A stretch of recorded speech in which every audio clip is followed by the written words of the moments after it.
show you how to water bath can. So last video I did, I started with pressure canning, and that's sort of like putting the cart before the horse a little bit in terms of canning difficulty. Water bath canning is a lot easier, which is good news, and it's used to preserve high acid foods. So today I'm going to be making one of our customers' favorites. So I make a low sugar jam, and how I safely do that is I use a product called Pomona's Universal Pectin. And this pectin works a little bit different, well, quite a bit different than your traditional pectin that you might have already tried in the past. So this is a liquid pectin, and this is what I used in the past to make jams. Now, it's a great product, it works very well. The issue for me was that you had to use a lot of sugar, a ton of sugar. And so I didn't really feel that the end product was maybe as healthy as I wanted it to be. And I thought, you know what, I sort of looked around the market to see what was out there, and I did find Pomona's Pectin. And since I've tried that, I won't go back to traditional pectin, because you can get such a bright, fresh fruit flavor in your jams without having to use the same amount of fruit as sugar, which is pretty typical for a traditional jam. Sometimes you even have to use, for long boil jams, you're using even more sugar than there is fruit. So just not something that I wanted for us. So today's recipe is a peach low sugar jam. So this is our top seller, as I mentioned before, for our preserves for our little farm stand business. So you can see here that to start this recipe, you want to prepare 4 cups of peeled, pitted, and chopped finely peaches. I'm using frozen peaches because if you're familiar with this area, we're in hardiness zone 4B in Northern Ontario. So it's quite cold out. This is May, but it's definitely not peach season. Okay, we don't even grow peaches here. So we rely, you know, on imports at this point for the most part. So I have these frozen peaches, and they have since thawed. They have been chopped, and they are ready to roll in my saucepan. So I have everything else sort of laid out here. I'm gonna put these on the stove, and I'm just going to turn the burner on low just so that it starts heating up and getting ready. So I want to explain a little bit how Pomona's Pectin works, where we're using a lot less sugar, where a traditional pectin is going to use high amounts of sugar to create what we call gel. So that's that beautiful jam texture. You want a nice gel. You don't want something runny. I mean, some people might, but my preference is not runny. So what Pomona's Pectin uses to gel is, if you open your package here, you're going to see a set of instructions which you want to follow. And you're also going to find a little package of calcium. And this is powdered calcium. And what this is going to do, this is going to be your gelling agent. So you're going to be adding this calcium to water. Okay, and I've already pre-made my calcium water here. And you're going to be adding that calcium water to your prepared fruit, okay, in the correct proportions according to the instructions. And then you also have your pectin. So there's a pouch here as well of that.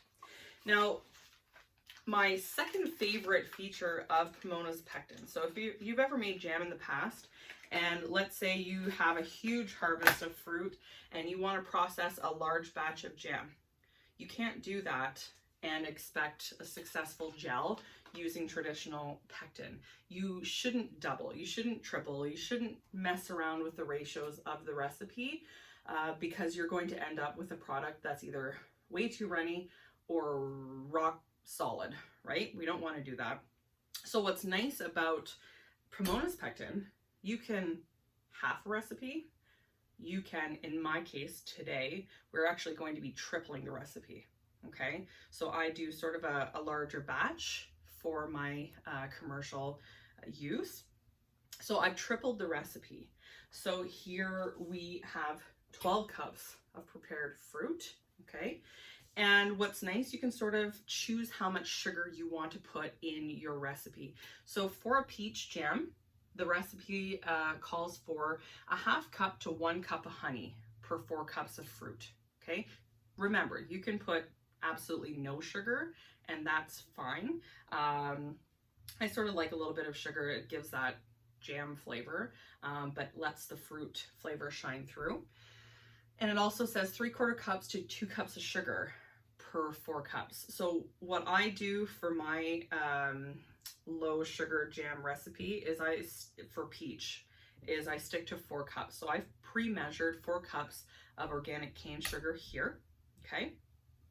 I've also pre-measured 1.5 cups. So this recipe calls for a 1/2 cup of lemon juice, and you want to be using a commercial lemon juice, okay? And the reason for that is a fresh lemon, the acidity levels vary, and this is a safety component of the recipe. You want to have your acidity levels to a safe level, right? So this is guaranteed acidity levels, so you do want to go with this for the sake of your canning recipe. So I've pre-measured this, okay? And what we're going to do now is we are going to be adding the calcium water to the lemon juice, and we're going to be putting this into our fruit mixture, okay? So for peach, and of course the ratios sort of differ between different types of fruit that you're going to be using. So my other really popular recipe is raspberry, and it uses considerably less pectin and less calcium water just because of the natural pectin levels in the fruit are a little bit higher. So that works out really well for that. But for peach, we're looking at, I want to make sure I'm correct here. So we're looking at 4 teaspoons of calcium water per 4 cups of fruit. So we are tripling our batch. So we're looking at 12. Okay, so we're going to be adding this 1, 2, 3, 4, 5, 6, 7, 8, 9, 10, 11, and 12. Okay, and if you do have leftover calcium water, you can go ahead and store that in your fridge safely. I generally use mine up pretty quick, but the Pomona's Pectin recommends to keep it in the fridge for about a month. Okay, it's good for. Okay, so I've added the lemon juice and calcium water mixture to our fruit, and I'm going to mix that in thoroughly. Okay, and I'm now going to increase the heat on the burner. I'm going to keep a close eye on that. You don't want to have any scalding issues in the bottom of your pot. So, medium high is good for now. Let that come up to a boil. So we're going to work fairly quickly at this point. And to my pre-measured sugar, I am going to be adding my pectin. So this is the second package in the box. And you just want to open that up, and I believe it's 3 teaspoons per 4 cups, but I'll double check. Yep. So 3 teaspoons, so that means 9 teaspoons of pectin for this recipe. And you want to add that to your sugar. Okay, so this is 3, 4, 5, 6, 7, 8, and 9. Okay. And so what you're going to do, I'm going to give that fruit a little stir here while it's coming up to temperature. What you want to do is thoroughly mix that pectin into your sugar.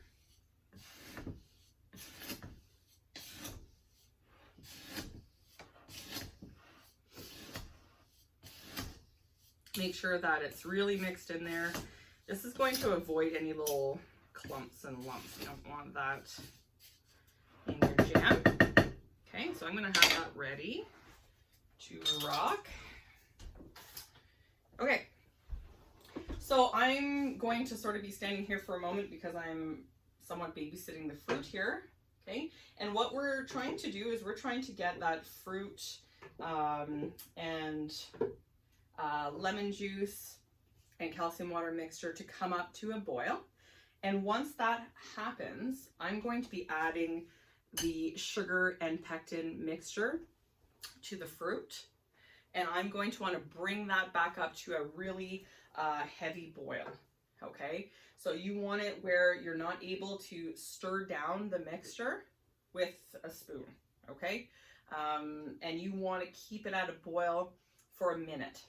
All right, once you have kept it at that steady hard boil for a minute, you're going to want to take this off of the stovetop and place it on some kind of heat protection for your countertop, if that's where you're placing it. And you are going to place your jars on your counter one at a time. So in this case, I've pre-washed my jars.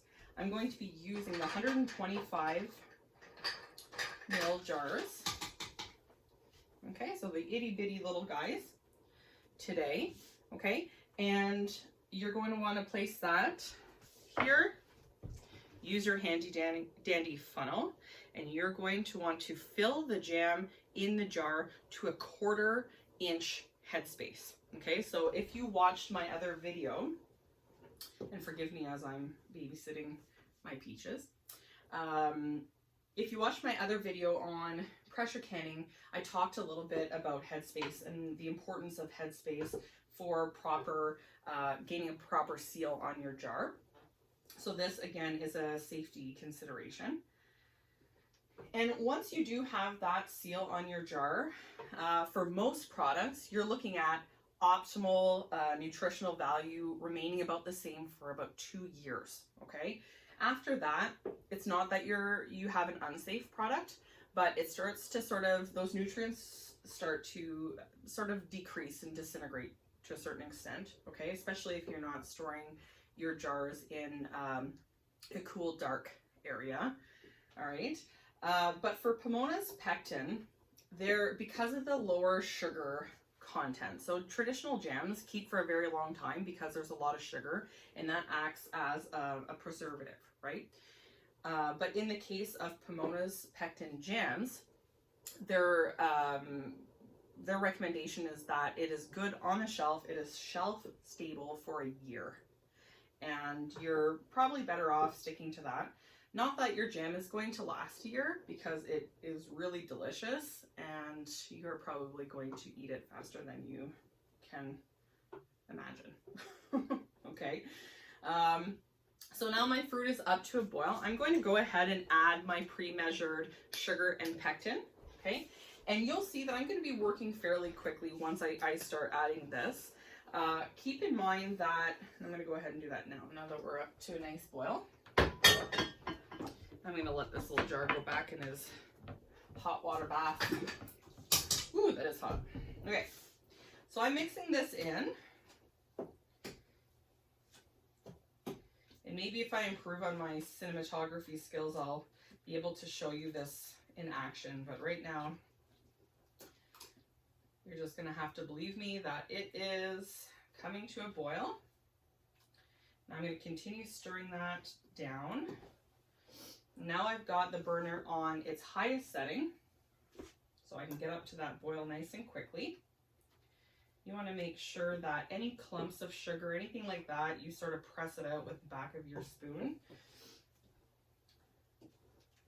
And while we're waiting for this to come to a boil, and it looks like it's going to happen fairly quickly, I just want to note that I do have my lids in in a hot water bath of its own, really, up until the point where I'm going to start assembling the jars and getting them ready for canning. Okay, so oops. So again, it's really quite important. You want to have everything sort of laid out for you and ready to go so that you're not sort of scrambling around trying to find what you need, because once this gel happens, you want to move quickly. You want to be able to fill those jars individually, and then you're going to put them back into your canner, okay? So as quickly as you can, as you process all of your jars, you want to have your water you know, just sort of below simmering in your canner so that it's ready to start boiling as soon as you have all of your jars in your canner, okay? So today I'm going to be processing hopefully about 20 small jars, 20 of the 125 ml jars. So because I can only fit roughly about 14 of these jars in a single layer in this canner, for the purpose of my commercial canning, you can safely stack jars in both a water bath canner, or sorry, a water bath process and a pressure canning process. You do need a rack to separate the two layers of jars, okay? And that's so that they stay stable and they're not, you know, tipping over, and you don't have issues where the bottom of the jar is in contact with the lids of the other jars at the bottom and can really mess up your process, okay?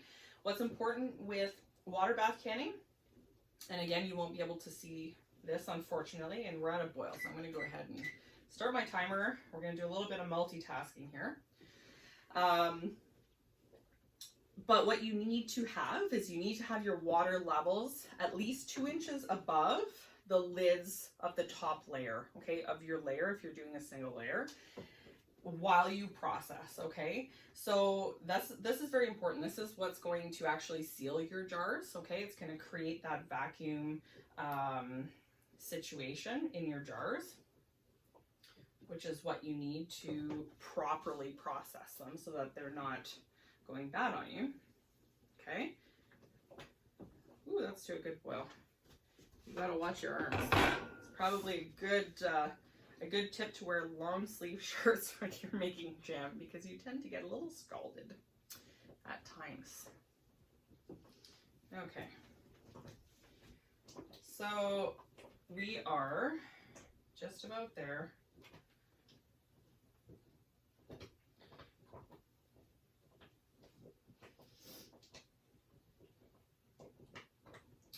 Just about. All right. So this beautiful jam is going to be going to an awesome local program that has been put on by the Artisan Way. And what they're doing is they're providing a subscription box monthly, and you can subscribe for 1 month. You can subscribe for an entire year, and you get one of these subscription boxes delivered to you every month. And what's really cool about that is that all of the products are from local artisans to the area. So yeah, it's really a great option for the times that we're in, where we need to limit our large gatherings, right? So traditionally the Artisan's Way held sort of a market of sorts, and so they couldn't do that this year, so they improvised, and this is what they're doing, and we're very happy to be taking part in that. So what I'm going to do, I'm going to be moving some of my jars out of the way here so that I'm able to settle that jar back down. Oops. Excuse me. To the bottom of the canner when it's full. Okay, so let's get to work. So you'll see here that we have a nice gel starting, and I'm going to take my spoon and I'm going to You can definitely go ahead and measure that, but I'm eyeballing it. So we're about 1/4 of an inch from the top of the jar. I've been doing this for a while, so if you want to use a ruler, you may do that. So I have soaked this cloth in water and vinegar, and that's to remove any residue that might be on the top of the jar. And you'll see here that I'm moving quickly, and I'm going to be putting my jar back in my canner straight away. Okay, like so. And then we continue until all of the jars have been filled and they are safely in the canner. So I will be back once all of our jars are full. All right, and we're ready to put our last jar in the canner. So you see it here. And there is over 2 inches of water over top of our top layer of jars. So we are ready to go. Before I go ahead and lock the lid of the jar, I'm going to use my little trick for beautifying your jars, especially if you're on well water. You don't want that calcium buildup on your jars. I mean, it's not dangerous, but it's sort of unsightly. So you want to do that. And quickly, you're going to take your canner lid, and you'll notice here that I have removed that little pressure valve plug from the lid that I used in my pressure canning video, because for water bath canning, you're not building pressure in the unit. You're simply going to be boiling water, and you want the steam to escape, okay? So I'm going to go ahead and place that there. Okay. You can set this aside and sort of take a moment to tidy up your workspace a little bit.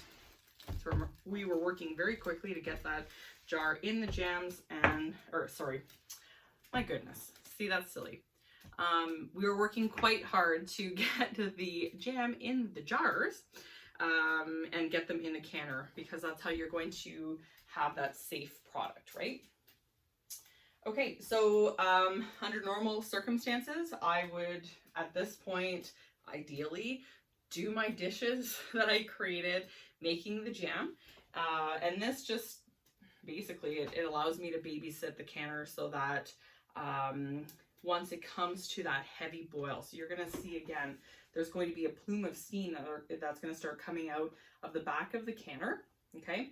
And you're going to want to keep it up at a again, a rapid boil for 10 minutes processing time. And then once that 10 minutes is up, what you're going to do is you're going to turn off your burner, put your canner to the side where it's not sitting on a hot surface. You're going to remove the lid carefully of your canner, and you're going to set your timer for 5 minutes before you take out the product. And that just allows for the product to sort of settle. It's not at a rapid boil. You're also not going to burn your hands trying to get those jars out of the canner. So that is the safety recommendations at this time. You allow it to sit there for 5 minutes, and then you're going to be picking those jars out and placing them on either a tea towel or a cutting board or whatever is going to save your countertop surface, as the jars do have to sit for 24 hours undisturbed to create that solid seal. And then you're going to go ahead, you're going to take those rings off, as we talked about in my other video. You can wipe down your jar at that point and you can safely store it. Okay, so that's that. Before we cut briefly, because I don't think you want to wait with me for the full processing time. So I'm going to do my dishes. I'm going to let you guys do what you got to do. And I just wanted before to show you a book that I've used quite a bit as well, using the Pomona's product, Pomona's Pectin product. So the book is Preserving with Pomona's Pectin. There's all kinds of high acid water bath canning recipes in the book. Highly, highly recommended. There's some sort of like premium and you know, unique jams and jellies that you're not going to find in the store. So one huge advantage to doing your own canning and your own preserving is having that gourmet flavor, having something different available to you and your family and your guests, and using fresh ingredients, right? So something that you can definitely be proud of. So we're going to come back in a moment. Once we're done processing, I'm going to show you basically the final step. All right, so see you in a bit. Okay, I just wanted to show you here, this is what your canner should look like when you start your 10-minute countdown for this recipe. You should see that steady plume of steam, as well as you should be able to hear the water bubbling and the jar sort of rustling around a little bit as well. Okay, so we're going to set that timer for 10 minutes, starting now. And once those 10 minutes are up, I'm going to take the canner off the heat, take the lid off, wait 5 minutes, and we'll be back. All right, so we're ready to take out the final few jars that are left in the canner.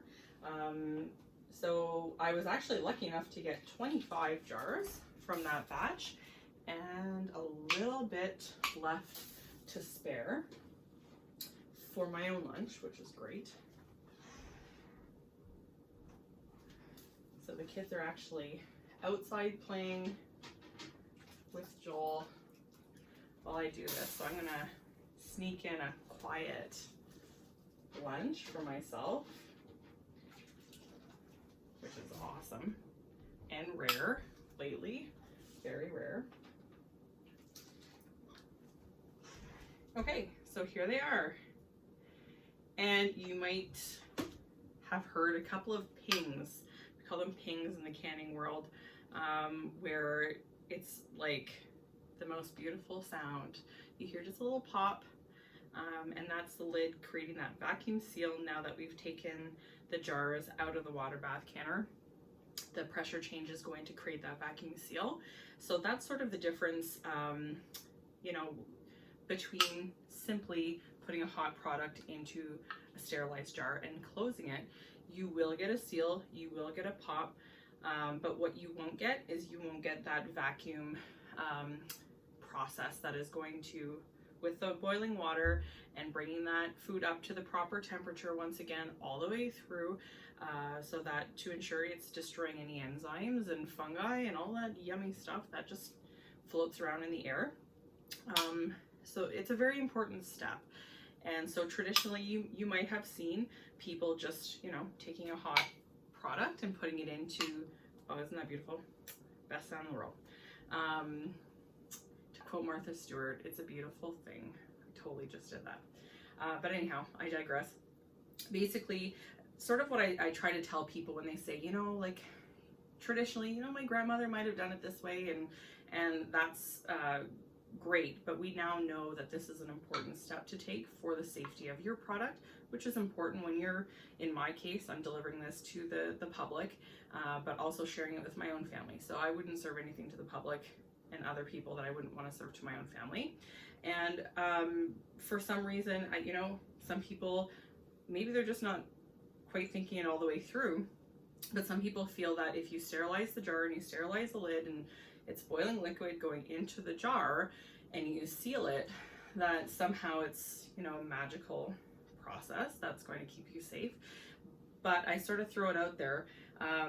You know, if you had just a regular old Tupperware container that has a nice tight fitting lid, I don't know if you'd feel as comfortable, you know, boiling that, putting your jam in, closing the lid and sitting it on your shelf. A mason jar is no different. It's a vessel to put your food in, and it's made with materials that will endure pressure canning and water bath canning. So this also brings up another great point, is that you can definitely reuse some great jars. Like some store-bought pasta sauce comes in a mason style jar. You can reuse those, I will say, in water bath canning. I've had some success with that, using a good Bernardin lid and ring. You don't want to reuse, again, your lids for, you know, issues with seal failures, but you can use that in water bath canning. I don't recommend it for pressure canning, and it might not last, you know, many processes, but it's, you know, to be fair, it's a great way to recycle.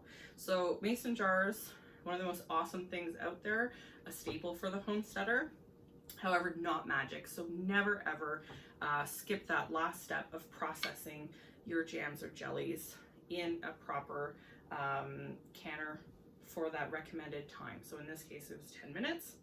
You get to hear that beautiful pinging sound, which is always exciting. I'm going to enjoy my lunch of beautiful Rootstock Farmstead low sugar peach jam on whole wheat toast, apples, and of course, can't forget coffee. So have a great day, everyone. I hope you learned something of value, and I really hope you, if you haven't already, give canning a try. It is an awesome skill to have, and hey, you get jam.